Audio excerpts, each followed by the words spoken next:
Actually, have All I right. had my dog do any tricks for this call before? Yeah, I think so. Well, I don't know. I've been on a lot of calls with you, but I have seen your dog. Hey, bud, come on up here. Come here. Good. All right. This is a good icebreaker to get us started, right? Yeah. So let's get started. It's Yeah. Can I get a paw? after one. Good. Other paw. Good. Aw. Good job. You get a treat too, Tom. I don't want those. So let's get started. Thanks everybody for joining us. This is our weekly call now, and I don't know, it's our fourth or fifth call. But today we have three good speakers. Jeannine and I are happy to actually encourage anybody to contact us with ideas for other topics. But today we're going to talk about what Tom's talked about every week, and that is the SBA programs and other programs that might be available for businesses. Then Angela is going to talk a little bit more about sole proprietorships. And Ranya Green is from Niagara University is going to talk about mental health and how we're all probably starting to be affected by being home and the novelty's wearing off. And I think we're going to start hearing more and more dismal news about perhaps how long this is going to last, and also the impact it's having on businesses around the country, or around the world, frankly. So with that, Tom, if you can share if you need to, share your screen and take it away with more dog tricks. He's got lots of tricks. I don't know if he's going to roll over for us or not. But hi again, everyone. I think we got a couple new faces on here. I'm Tom Murdoch. I'm with the University at Buffalo in our economic development group, which we call business and entrepreneur partnerships, where we work with small companies, established companies in finding ways to help them grow in Western New York, oftentimes by tying them to UB and the facilities or whatever programs are available.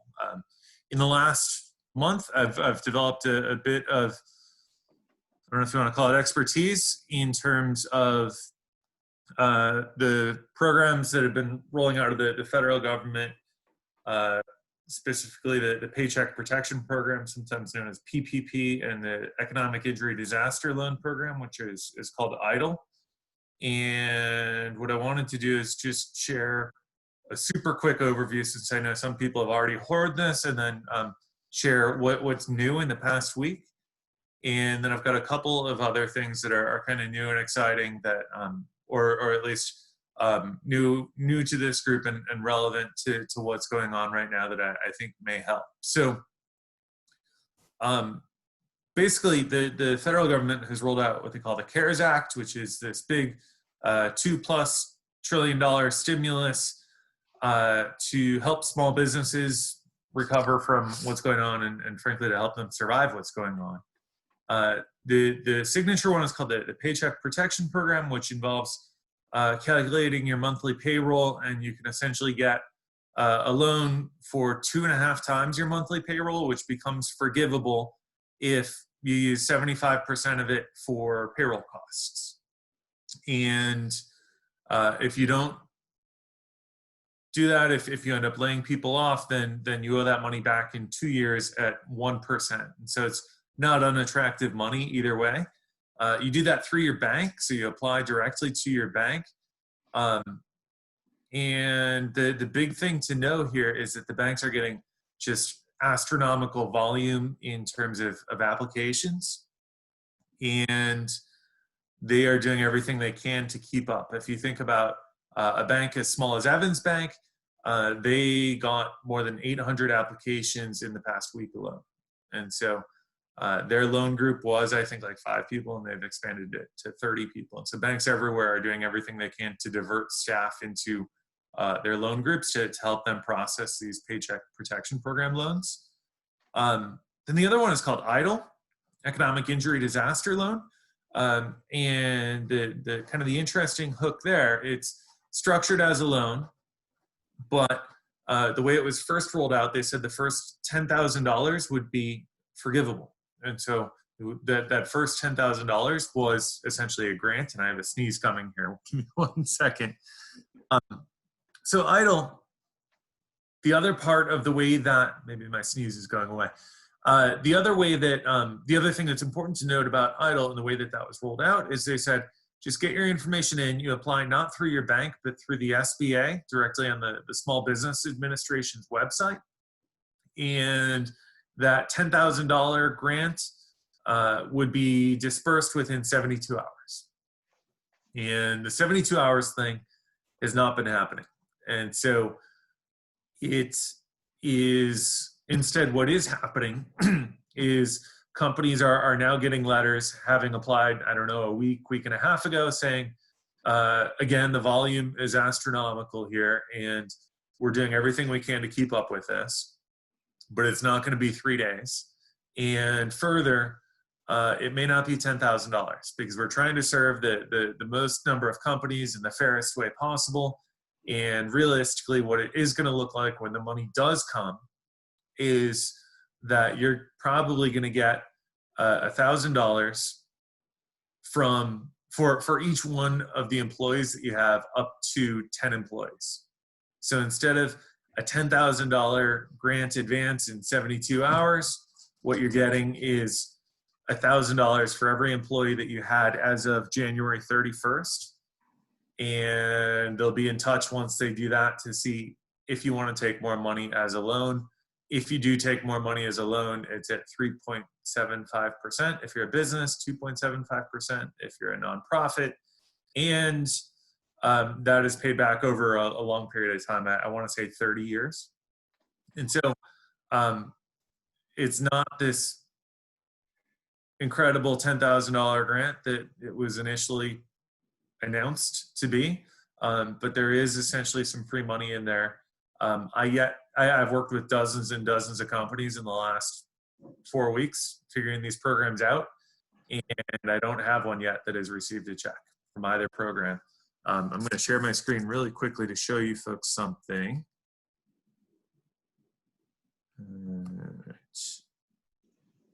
So I think what you're looking at, does everyone see the Buffalo News here? Not yet. No, not yet. Oh, There you go. okay. Glad I asked. So this is an article that was in the Buffalo News yesterday. Programs to help small businesses still rife with snafus. So there's a lot that's getting figured out, and this is kind of it. Small businesses say they're unsure of how the programs work, afraid they didn't submit the right information or documentation, uncertain if it uploaded properly, and frustrated that they can't talk to anyone about it. And so that's kind of it. That's the situation right now. When we did the first one of these calls a couple of weeks ago, we said that so much money was being made available, sounded like it was too good to be true, and probably meant the situation out there is really drastic, and both are proving out to be true. So unfortunately, we've got some delays in seeing all of this come to fruition. The other thing that I wanted to share that I think has been helpful is a comparison document, and this is on the SBA's website. And so this is straight from the horse's mouth, and this shows the Paycheck Protection Program. Here, can you guys see my mouse when I'm doing this? Yeah. Yeah.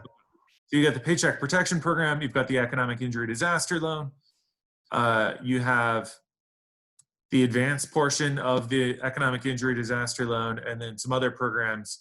The SBA programs are, the other ones that I haven't gone into detail on are largely for companies that already have SBA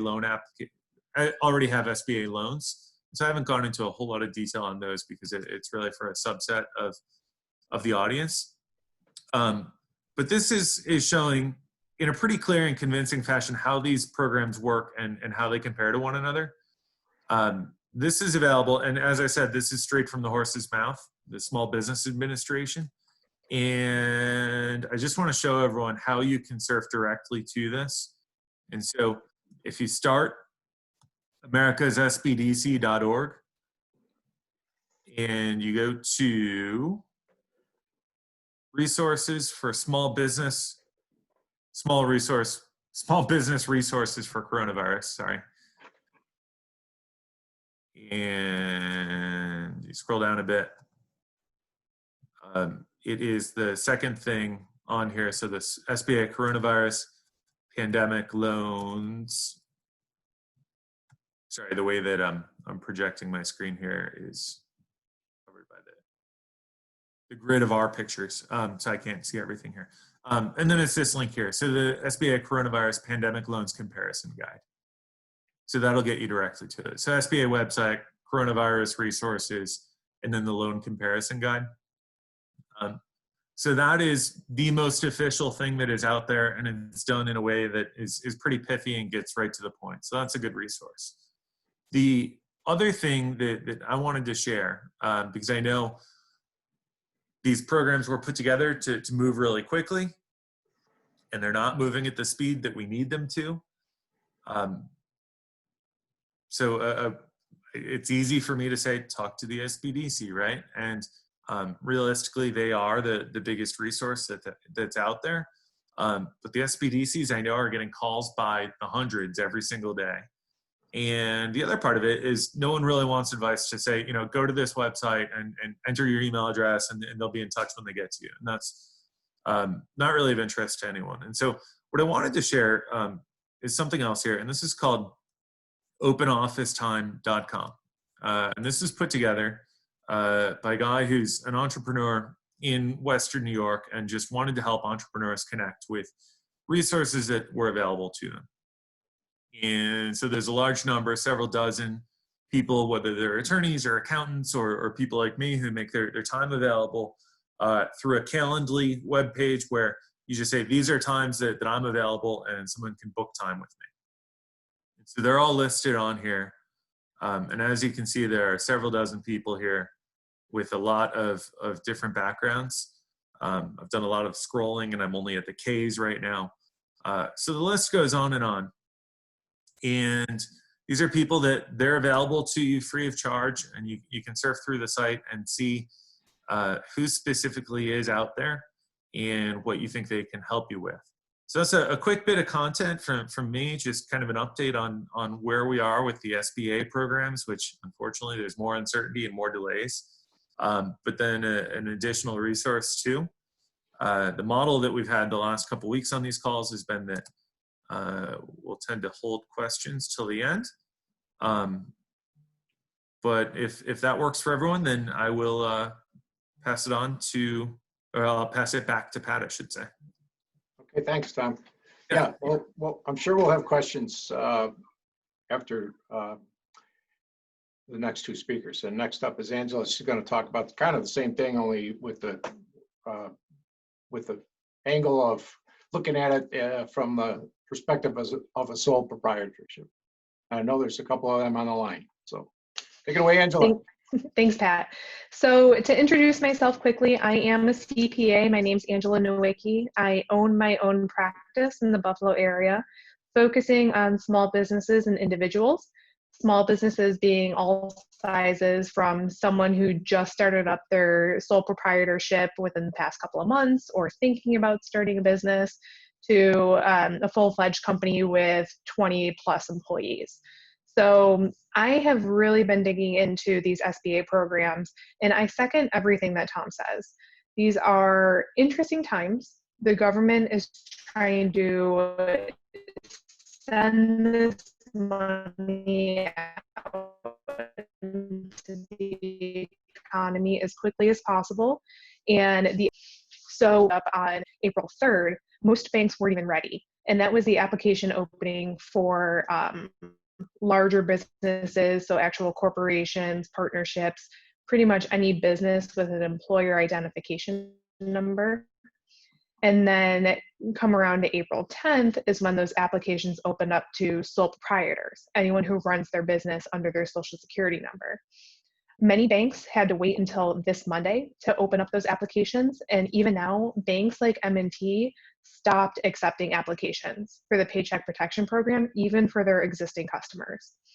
So I've been working day in and day out with a lot of my clients, some of which who were planning on applying today, and they just can't find a bank. So I am able to have a couple of resources. I found one bank that is accepting applications from new customers. That's Evans Bank, and they told me, to be honest, they expect their funds to run out by the end of the day today. So if you haven't applied, certainly contact your banker. Hopefully the applications are still open. Anyone who has a business, as long as it was in operation starting February 15th of this year, you qualify for this loan. And it, just like Tom said, this loan can be forgiven. So it would be considered tax-free income to you upon the forgiveness process. So I am just going to share my screen real quick. I have a quick deck, and I just want to share a couple slides. And again, it's just said, this one is Go Vital and the Paycheck Protection Program. The one that I'm focusing on right now is PPP on the right here. Anytime that it talks about payroll expenses, employees, sole proprietors with no employees,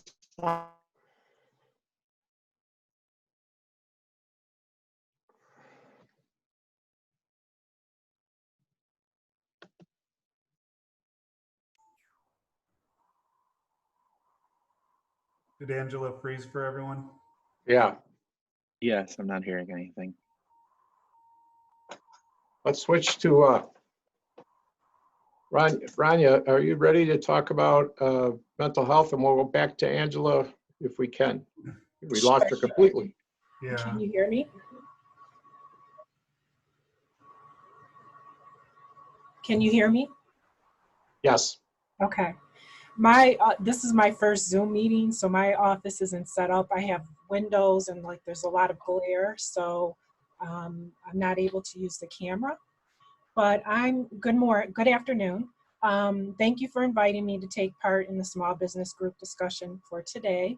My name is Rania Green, and I was asked to talk a little bit about mental wellness, the impact of COVID-19 pandemic on our wellness, and local community resources to address needs. So obviously there's no question our world is changing rapidly at the moment. This is definitely a time of uncertainty, and people report, or I'm sure yourselves and your family and people, your peers that you work with, are feeling anxious and worried about what's going on. Just to stress, this is a normal response given some of the news coverage. It would be hard not to worry about what all of this means for yourself, for those you love, as well as your businesses. With the current health situation, many of our normal routines and daily activities are changing. While we're all pretty aware of the physical impact or symptoms of COVID-19, I think it's important to talk about the possible mental health effects of COVID-19 that are just as important to address, especially given 1 in 5 people already have mental health conditions, and 1 in 2 are at risk of being significantly impacted by this pandemic. This demonstrates the need for us to be aware of the possible impact and also how to foster wellness and address mental health needs. Right now, as we listen to the news, we hear a lot about how we're currently seeing an increase in reported symptoms of anxiety, depression, domestic violence, and also drug overdoses. There's a general sense of distress and also a lot of grief and loss, which I think we don't really naturally identify with. It looks like the loss of financial security, the threat or loss of your home, death of loved ones, emotional distance in relationships due to increased physical distancing, also a loss of independence or how we're able to spend our time, how we move around in the world, and overall, all of us kind of question our own mortality. This is all very stressful for anyone. We're not alone in this, and we're all going through this together. But I think one of the most important things is to monitor our stress levels, and because stress can affect how you think, your emotions, your body, and your behavior. And sometimes we're not aware when we're impacted by stress because it can become our norm and we don't always check in with ourselves. So it's just being mindful how stress can show up with our thinking. It can show up as being easily distracted, trouble with concentration, trouble remembering. As far as our emotions, it can impact us by causing trouble relaxing, feeling irritable, feeling down, also feeling anxious. With our body, we can have increase or decrease of energy. There can be body tension, feeling restless, sweating, also being startled more, having headaches, changes in our appetite as well as our sleep. And behaviorally, it can show up by wanting to be alone. A lot of times, people will tend to isolate a little bit more and kind of turn inward. Difficulty completing tasks, blaming others, or getting into arguments. So again, it's important to be aware when some of these things are going on so that we can do something about them earlier rather than later when we're significantly impacted. It can be unsettling because we can find that the things that we used to do to look after our well-being have become difficult, or maybe we're not able to do them. Some people used to go to the gym and the gyms are closed. So part of this is being creative and looking for new ways to kind of manage our stress and mental wellness. Whether we're working from home or in some form of physical isolation or distancing, it can be helpful to organize a daily routine that involves a balance between activities that give you a sense of achievement, also activities that help you feel close and connected with others, because we keep hearing the word social distancing, and we're very social creatures or social beings, and instead of calling it social distancing, it's more of a physical distancing. We really do need to try to remain connected to those that we love and care about. And reach out to others that may be living alone and not have others in their households. And also a balance with activities of things that you find pleasurable. And again, we might not be able to do all the things that we used to do, but it's being creative and finding new things that we enjoy. Especially with working from home, it's important to kind of try to stick to a routine. Maybe you get up and you start your day, you eat breakfast, you get showered, you get dressed, and then you start your to-do list. Establishing boundaries if possible. So maybe trying to keep your workspace separate from where you eat or where you sleep or other areas of your home. Taking frequent breaks is important too, to refresh our mind. It's going to be very distracting at times to work from home. Even if you can get a hot beverage and walk away for a little bit and then come back and be refreshed. I think we live in a society where productivity is strongly stressed, and at this point in time, due to the impact of the pandemic and increased stress in our lives, it's going to be that much more important to take breaks and allow for some downtime, that we don't need to be productive 24/7. Setting small goals that are realistic on what you can achieve, and not beating yourself up or feeling overly disappointed if you don't get everything done at that moment. And also connecting with your other coworkers or peers, reaching out to others to talk about what's going on or what difficulties you may be experiencing. Again, realizing that everyone reacts differently to stressful situations, but there are some practical steps based on a significant body of research that you can take to improve your overall well-being and reduce stress reactions related to the COVID-19 outbreak. You don't have to do all of them, but incorporating them, some of the strategies might help maintain overall well-being. One of them, which we talked about earlier, is staying connected with others. I can't reinforce how important this is, especially since access to places where we used to go, like the schools or workplaces or places of worship, or even spending time with family and friends. That's been taken away due to us needing to separate for a little while to get this under control. So again, being creative about how you maintain connections with others, reaching out by phone, using video chats, calling people on the phone, maybe sending cards or mail, but encouraging you to do that. There are other ways to kind of manage the strong emotions that are going on with this pandemic. It's realizing that it's understandable to feel anxious and worried. It's okay to not be okay some days. It's going to fluctuate. Maybe one day we'll have a good day. The next day, maybe we're struggling a little bit more. Making time to unwind and remind yourself that these strong feelings are tolerable and that they will fade, instead of trying to suppress emotions. If you find that you're getting stressed, this is another big point, by watching the news, reduce your exposure to it, especially prior to trying to go to sleep. It's okay to have limits. We don't have to watch the news every day or look at the numbers climbing. It might be different for every person, but watch how you feel about that. Maybe you need to distance yourself from that a little bit. And I think all of us can relate to having people in our lives that when you call or talk with them, that's all that they kind of want to talk about, because we're being bombarded by this. But it's okay to try, say like, this is difficult and can we talk about something else, because it can amp up our stress and anxiety.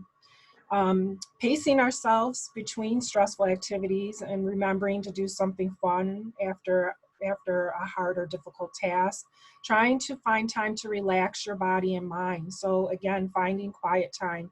Sometimes people use meditation or yoga or exercise or stretching, walking, listening to music or reading for pleasure. Those are all examples. It's important to find something that resonates with you, because what works for me might not work for you. So it's finding what works for you. Also trying to maintain a sense of hope. One of the things that research has found to be very beneficial is the use of gratitude, because sometimes going through something like this with so much uncertainty and so much fear, we can lose focus of the good things that are going on in our life. So something as simple as writing down 3 things that we're grateful for every day or every other day can be helpful, and it can kind of change our focus instead of looking at the negative and ruminating about that. And it's also something that you can go back to. So if you're struggling one day, you can grab your book and look and see that despite everything that's going on, there's still some good. And again, engaging in pleasant activities, which is going to be different from person to person. And again, we may have to start getting creative, since the things we used to do, we may not be able to do. One of the other things that's important is maintaining self-care, eating healthy foods as much as possible, getting exercise. Again, being mindful of things that are within your control and not within your control. Maybe we have to change or modify what our definition of a good day is.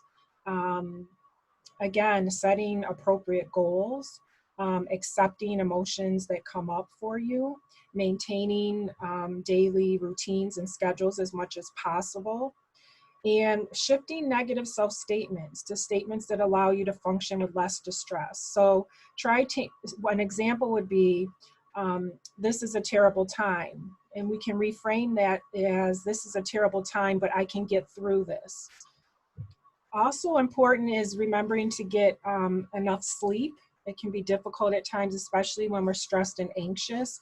So maybe having a bedtime routine, maybe doing something relaxing before you go to bed, maybe not watching the news before you go to bed. Trying to keep a schedule, so as much as possible, trying to go to sleep and get up at the same time each morning. Trying to sleep when you're tired. When we're homebound, there's a tendency to nap or to sit around, and then that can disrupt our whole sleep schedule. So trying not to take naps during the day. Trying to get outside, fresh air can kind of help with that. Trying to avoid caffeine, which can impact your sleep, and also alcohol that is consumed at least 4 to 6 hours before bedtime, so it doesn't impact your sleep. The other thing is, again, regular exercise, being out in nature. Those are other things that can be really helpful. Despite doing all of these things, we still can experience some challenges with getting through our day or maybe interacting with others in our house. And again, this is growing old for people really fast. So part of it is, again, reframing what's within our control. And as things unfold in the coming days and weeks, again, because we don't know how long this is going to last, it's recognizing that this isn't linear. We can have a good day and then a not so good day. So keep in mind, again, that it's okay to not be okay, or to need or seek the support of others. I think the important thing in all of this is to have compassion and patience for yourself and also for others. We're all human. But seeking help is another step towards getting and staying well, but it can be hard to know how to start that process or where to turn to. It's also common to feel unsure or to wonder whether you should try to handle things on your own. But what I would like to say is it's always okay to ask for help, even if you're not sure if you're experiencing a significant or specific mental health concern. We always frame asking for help as a sign of strength, and also to be mindful that there's nothing too small or too big to bring to the table. So we encourage people to, you can reach out to your primary care physician. A lot of times they can offer referrals or suggestions, or maybe that might be all that you need. There's also a lot of trained therapists in the area, nurse practitioners or mental health clinics. There's hotline numbers that can be utilized, online resources or support groups. Just to be mindful, I don't have anything that I can put on the screen, but perhaps I can send Pat the sheet that has a lot of these numbers on it that he can give out to all of you. But locally in Niagara County, there are 3 mental health clinics. One is the Niagara County Department of Mental Health Adult Clinic. They have a location in Niagara Falls and Lockport. And the unique thing about them is that they offer mental health and substance abuse treatment. They also have walk-in hours. A lot of the agencies and service providers that provide counseling have switched to a telehealth platform. So for most of them, you may not be able to physically go to the building, but they can obtain information over the phone and link you with a counselor if need be. So it would just be a matter of calling their intake department, discussing insurance, whether or not they accept your insurance. So Niagara County Department of Mental Health is one, and their phone number is 278-1940. The other is the Niagara Wellness Connection Center through Niagara Falls Memorial Medical Center. They're located, I think they moved. I don't know if it's the 4th or 6th floor of the hospital, but their number is 278-4541. And they also have walk-in hours daily. And all of these clinics are accepting new patients. Horizon Health has 20 locations across Western New York. Their intake number is 831-1800. If someone's looking more for a private practitioner, say a counselor, another good resource, which is a searchable database, would be Psychology Today. If you have access to a computer, you would just type that in. You can type your area code, and a lot of the private practitioners in the area will come up along with bios letting you know what they specialize in and what insurances they take. And so you could also utilize that. The other thing that I wanted to give is the resource for the domestic violence hotline, since we are seeing an increase in domestic violence with people being in close quarters and home. So the New York State Domestic and Sexual Violence Hotline, which is a 24-hour hotlines number, is 1-800-942-6906. And also locally, the YWCA, which can be reached at 433-6999. Also to be in mind with the increase in isolation and people feeling alone at times, sometimes people, and especially if people are highly anxious or experiencing depressive symptoms, suicidal thoughts can come up for people. So wanted to make sure that everyone has the Niagara County Crisis Services 24-hour hotline number, which is 285-3515, as well as the suicide prevention hotline nationally, which is 1-800-273-8255. Thanks, Ranya. You're welcome. Angela, we ready to get back? Yes, sorry Give it about our that. try. That's okay. So I'm not going to share my screen this time, but I did send Pat all of my slides if anyone wants a copy, or my email address was on the first slide from the meeting today. So I just wanted to quickly finish up with the Paycheck Protection Program. So the first step of the program is to apply through your bank. You have to tell them what your payroll costs are. And again, for self-employed sole proprietors, that would include any employees that you do have, plus the earnings of the business itself up to $100,000. That would count as the owner's pay. Once you apply, the banks, the timing has been varying based on banks when you apply, but I would give it anywhere around a week. They would reach out to you with a loan document. I'm seeing some clients receive the loan documents and the funds as of yesterday, again, depending on their bank and when they applied. As soon as you receive the money, you have 8 weeks to spend those funds on qualifying expenses, at least 75% of which has to be on payroll. For self-employed people, that includes paying yourself. Now, this was all rushed with how fast the government wanted to try to get this money out. And the SBA and Treasury have until April 24th to explain how this forgiveness works for self-employed people. There was no definition on it. And unfortunately, we're not in a situation where we can wait at that moment until those rules come out before applying. So again, the first step is applying. The second step is spending this on forgiveness, and then you have to apply for forgiveness from your bank, and then they'll determine that your loan is forgiven at a tax-free benefit for you. So in a nutshell, that's Paycheck Protection Program. Again, please reach out to me as soon as possible if you have any questions. I would love to answer any questions, again, free of charge. I just really want to help small businesses get through this process. And Tom also mentioned the EIDL program that you apply directly through the SBA. So guidance came out 2 days ago that they are limiting this grant that they touted as up to $10,000. It is $1,000 per employee up to $10,000. However, if you have no employees, self-employed people are getting $1,000 deposited into their account. So you go through the application process. It asks you some details about you, your business, your revenue, cost of goods sold for the past 12 months, and how many employees you have. If you put in 0, I've had a few clients, again, who received that $1,000 just for themselves as being self-employed.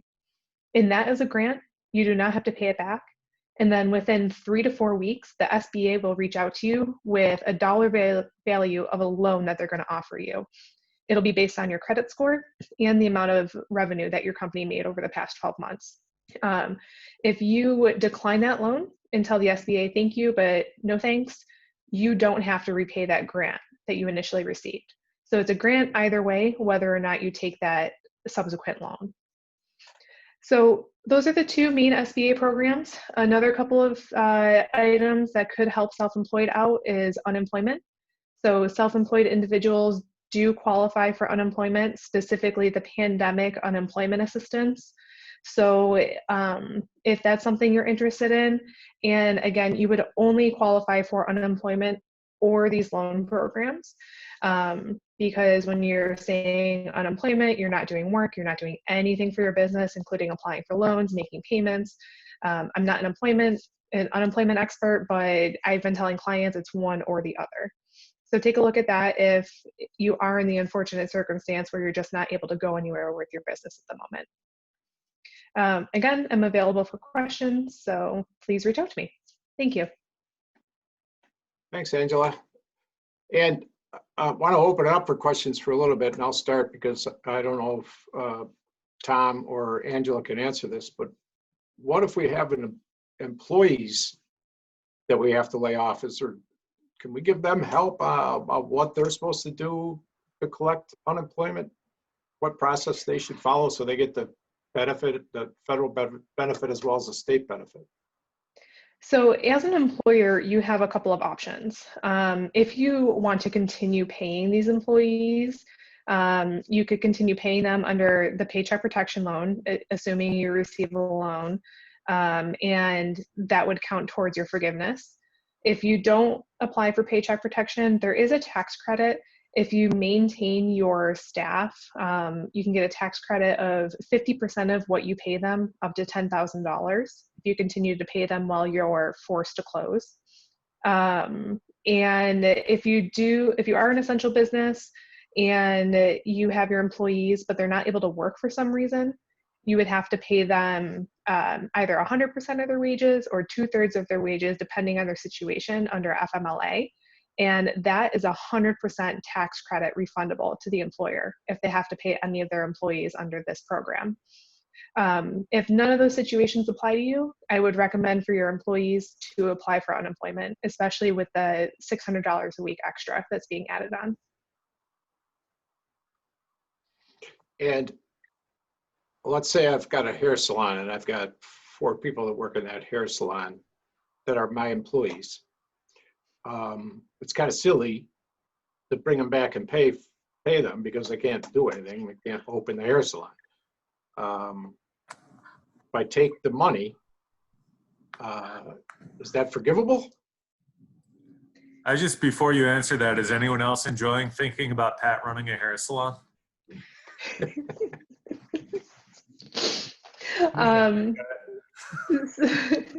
So in that situation, your employees probably will be better off on unemployment. That's horrible to say, but in these times with the additional benefits that are being offered at unemployment, that's most likely the most beneficial route for your employees. And I would work with them. If for some reason it makes more sense for you to pay them, and as an employer, you're okay to do that. It's really up to each employer and their employee situation, but unemployment's most likely the first way to go. Thank you. When I heard these loans too are to prevent unemployment, so you said, it is one or the other when people apply for these as like sole prop DBAs too as well, right? Right. So to answer the second part of your question, Pat, going back to that. So if you do get this loan under Paycheck Protection Program with the intent of paying your people, and it turns out that it's more beneficial for them to be on unemployment, you can still pay yourself as a business owner. That would be a qualifying expense. So you would get forgiveness for that portion. But again, there's considerations that go into this about your decreased headcount, and there's other prorations. So to the extent you're decreasing your headcount, your forgiveness is less. So keep that in mind. But worst case scenario, it's a 1% interest rate loan over 2 years, 6 months of which is deferred payments. Right. And you can prepay or you can pay the loan back early without any penalty. Thanks. Tom, I think it's a good time to open a hair salon. When this is over, there's going to be a mad rush. There is. There certainly will be. Opportunity. Pat's Mad Rush Hair Salon. We're going to be open for 1 month. No repeat business whatsoever. Go buy some Flobies and call it a day. Okay. Who else got a question? Moving on. Or anything to add?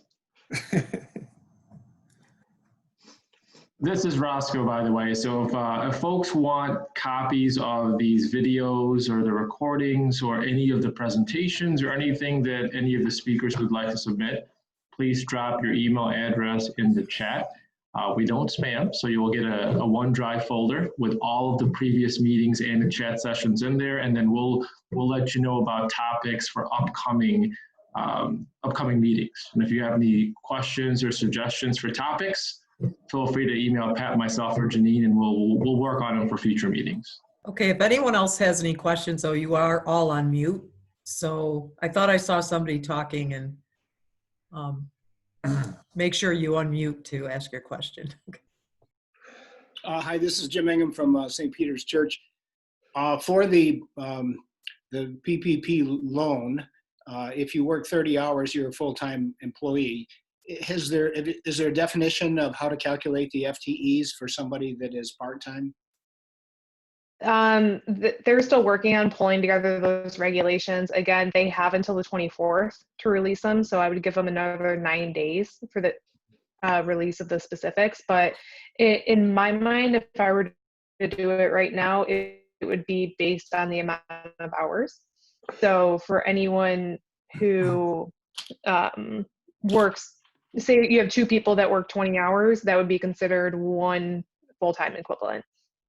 Thank you. I did see an old definition from the SBA that said that you take the number of part-time people and divide their hours by 120 to calculate the FTEs, but that was from, I think, 2014, and it didn't relate specifically to this program. And what we're seeing, the rules are literally changing every day.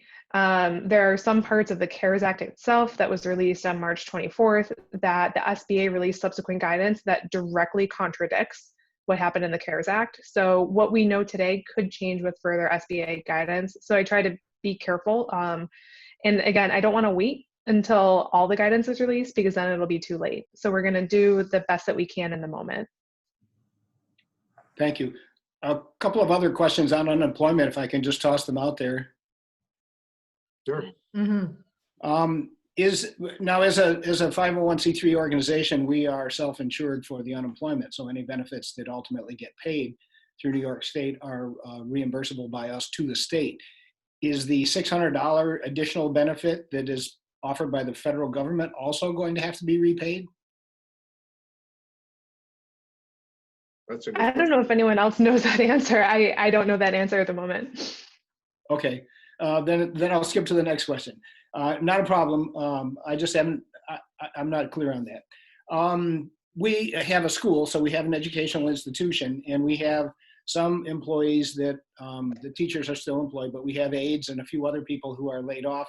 Their normal work year is September through June. So it would seem to me that, and I thought I saw something on New York State that said that if you work for an educational institution, if you had time off that was seasonal or vacation or whatever, but there was a reasonable expectation that you were going to be rehired once it was over, you weren't eligible for unemployment. We would certainly like the employees that were laid off to be eligible for unemployment through June, but not through the summer. Is that possible? How do we communicate that to New York State? I know that when employees file for unemployment, the employer does receive a notification, and they receive a notification for every period that the employee reports for, so typically on a weekly basis. And there's a section in that notification where you can dispute it.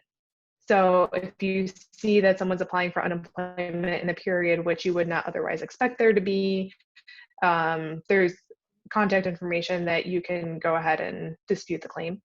Again, I'm not an unemployment expert, but I would follow up with any contact information from there. Would that tie into the fact that they're not unemployed at a time when they're not expected to be working? So it seems to me that that would be a pause.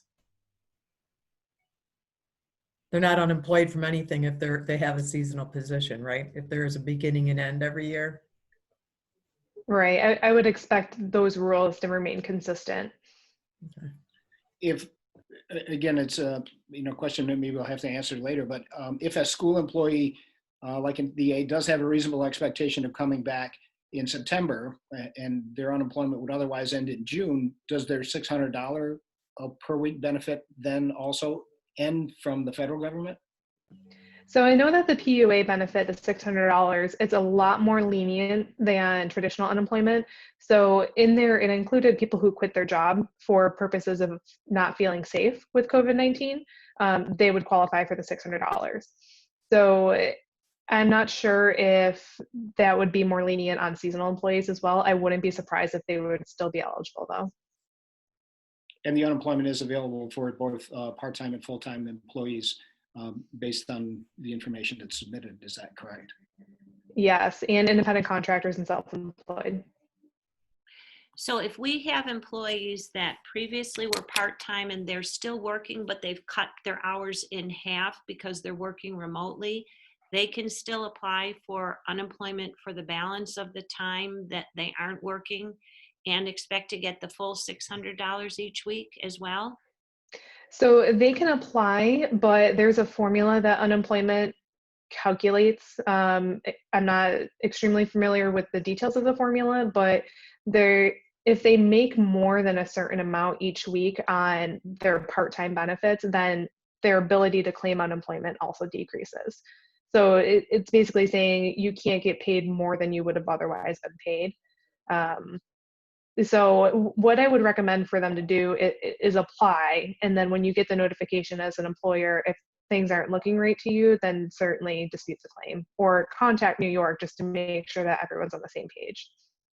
And that would be just for the basic New York benefit, because likely if they, it's quite likely person on unemployment, including the $600, could be making more than they did when they were working. Right. Right. And again, I'm not sure if that's going to go back to the employer. Okay. Any idea when we're going to know whether or not the employer is responsible for the $600 a week per employee forever? Sorry. No, that answer should be known. I just don't know it at the moment. I could certainly look it up. But it just wouldn't be good politics, honestly, for that to go back onto the employer, but who knows? It certainly, I think from our perspective, it certainly would change the way we do business and who would be laid off and who wouldn't be, because yeah, big time is, I'm sure it's very understandable. We couldn't afford that kind of a hit as a small organization. So Angela, Well, if I understand this correctly, though, that applies to not-for-profits only. So no, it's everyone. Everybody. Would be self-insured for the $600 a week. Well, we're self-insured, Pat, for unemployment because we can be as a not-for-profit. If we were a for-profit entity, I believe we would have to contribute to the fund based on a percentage of. Yeah, different states can self-fund. So New York nonprofits, you can self-insure, but like in other states, it's variable. So it'll be interesting to see how this gets interpreted. Right, because I wasn't sure if even the payment of normal unemployment during these times would go back and increase the employer's unemployment insurance rate. It's looking like it will impact the unemployment insurance rate, but maybe there will be an adjustment at some point in the future. Yeah, true. Your answers have been real helpful. Is there anyone there that can recommend someone that really might have more detail for unemployment issues as we work through this now, or is it just kind of a wait and it changes every day, so just keep watching? I think Jeannine and I will talk about this week and see what we can come up with. Yeah, I think a lot of it is, though, the day-to-day changes. Honestly, it's been crazy. So it may be a combination of both, but we will definitely see if there's anyone else that would know more that's out there. I just don't think they know what they want to do yet with it. So we're just all, day-to-day living through it. But we'll take that into account for sure if we can find somebody. Next week, we are going to have another accountant on speaking on cash flow management. Maybe she has some experience with that as well, or so she may know someone, but kind of stay tuned because we do change this up as we, hear of things and hear of people that can speak to the topic. So, And Jeannine, I would love to put you in contact with a colleague of mine. He works on employment law at a law firm in the Buffalo area, and I know that he's been willing to donate some of his times with issues like this. Okay, sure. Can you email me that information? Yes. Okay, thank you. Thank you for including us. We appreciate Yes, it. thank you very Thanks much. for being here, everybody. Appreciate Sorry to it. monopolize the question and answer period. Oh, that's fine. We actually have a question from Dana. She mentioned that can you bring employees in on PPP to clean, paint, and et cetera?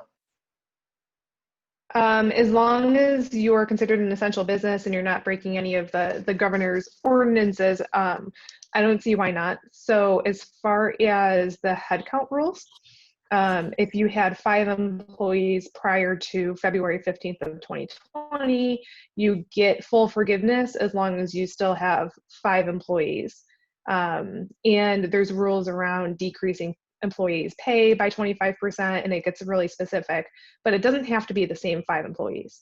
So if you had 5 different ones, had to let them go, they don't want to come back, they're getting really good unemployment benefits, try to find some other 5, and that would include cleaners. It doesn't have to be the same type of work.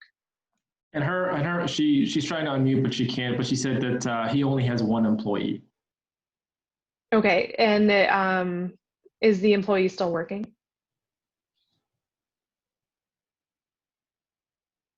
Oh, she's a bartender, so probably not. So again, if he hired an employee to clean, that would be the same headcount, 1-for-1 employee for the forgiveness purposes. And if the employee who is just hired is making at least 75% of the wages, including tips that the bartender made, then again, they would qualify for full forgiveness. Can the bartender clean or paint? Again, I would want to be very careful about the ordinances with Governor Cuomo, just making sure that you're adhering to all those rules. But assuming you're not breaking any of those rules, then there's nothing against what an employee can do in order to get paid under this program. I would think if it's a person that normally works in a hotel as a bartender and now they can go to the hotel because it's essential business and they clean, it would probably Right. qualify. Except they'll probably make more on unemployment. Yeah, That could be the case. There was a question earlier regarding tips, and I wondered how that ties into all of this. Is anyone still on that asked that? So I wasn't the one that asked it, but with being a tour guide for several years, a lot of my income was tips. And with unemployment, we were only allowed to collect unemployment on the tips if we were claiming them. So I know that's a big part of it, is you have to be putting it on the record that you are claiming those tips. If they're not on the record, then they're not going to count towards your income as a refundable, as towards the unemployment. Right. You in detention? Oh, I'm out of call. Okay, are there any other questions or? Again, please let us know if you do have some after the call, and if there's something we can address, we'll certainly bring it up the next week. So reach out to us because we'd like to keep, all of these topics relevant and of interest to everyone that's jumping on. So please feel free to reach out. Thank you very much. Thank you all for being here. Thank you. Bye-bye. Thank you, everyone. Bye. Bye-bye. Just click on leave meeting.